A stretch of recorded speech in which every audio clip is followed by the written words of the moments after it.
Hi, Shannon O'Flaherty here, and today I'm going to talk to you about shock and trauma because shock and trauma comes into us in all sorts of ways. So the most obvious way, obviously, is if you hurt yourself, you'll be in shock, or if you witness a horrendous accident or something, you'll be in shock or trauma, or if you're experiencing something, you'll feel that shock and trauma yourself. Our body shuts down. It's a protection quality that we humans have to keep ourselves safe from either bleeding out. It slows everything down. It contracts everything. But what happens is that we hold shock and trauma in our body. And even though we may clear the emotional attachment to the incident that happened, what happens is in that moment of shock, when our body contracts, it forms a little knot. Like if you think of a piece of thread and you tie a knot in that piece of thread, that's really tiny and tight and hard to get undone. And that's what happens in the myofascia of our body. And it's really important to get all of that shock and trauma out of your body. So, of course, there's belief work that you can do to help you form a different relationship with your emotions around whatever it is. But because it is there, embedded in you in a physical way, mind, body, and spirit, we need to get it out of our bodies physically.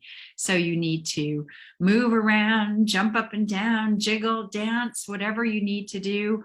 Boxing, punching things, not people, is a really good plan too, so that you can move that stuck energy through your body.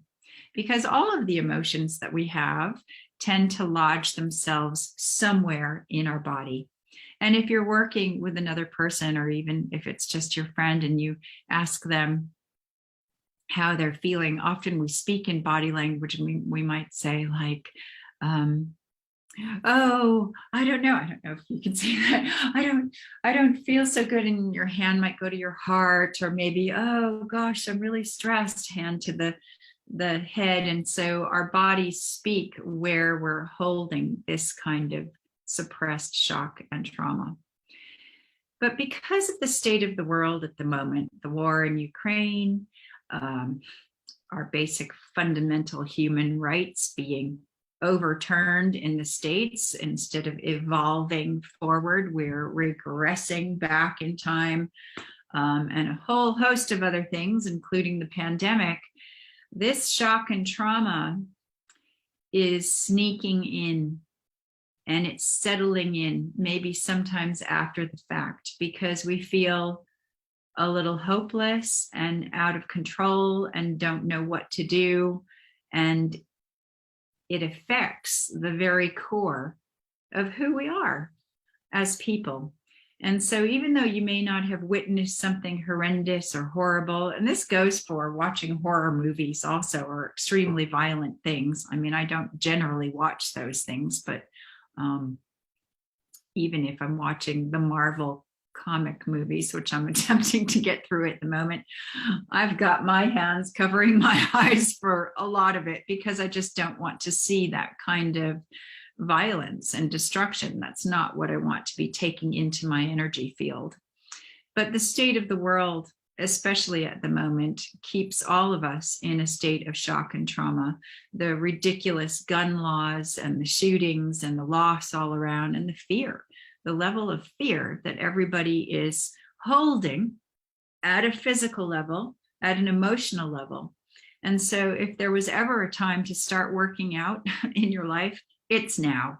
And not so much just about physical fitness, but emotional fitness. And it doesn't have to be working out literally. You can just stand there and jump up and down, or twist, or swivel, or do something. Go for a walk, lay in the earth, lay in the ground, and let the earth energy absorb into you, because we're holding on to a lot of shock and trauma. Holding space for the whole world is holding a lot of shock and trauma. And we don't want to hold that in our bodies.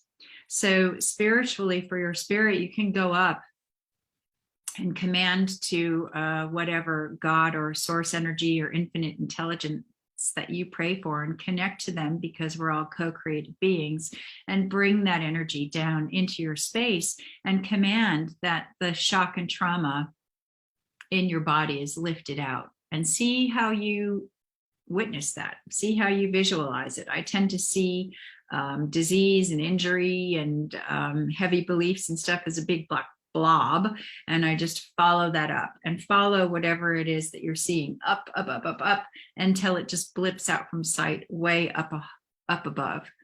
And ask God to clear the shock and trauma from your body, from your system, and then practice not holding that, because the more that we keep feeding ourselves with the upset of the world, or engaging in programs, or looking at stuff that's going to spiral our energy down, the more we're enabling ourselves to keep hold of that shock and trauma. And when that happens, we get exhausted, we get filled with apathy, we get stuck, we get sort of paralyzed, because it's this out of control feeling, and our fight and flight response gets pushed way out of whack. So think about what kind of shock and trauma you might be holding, and take some time every day to clear that from your body. Find a way to let go of it. I love you all so much, and I really look forward to hearing from you if you want to learn how to do this in a much deeper way for yourself. If you want to learn how to clear up your thinking, clear up your habitual behaviors, clear up your verbiage, because our words are vibrations that we put out into the world, and we attract what we're putting out back to us, even if it's just energy, things that we're thinking. So let me help you clear all of this up and give you wonderful tools that you can use for yourself for the rest of your life, to keep yourself in alignment and keep your vibration high and filled with love. I look forward to hearing from all of you. Lots of love. See you in the next video. Bye for now.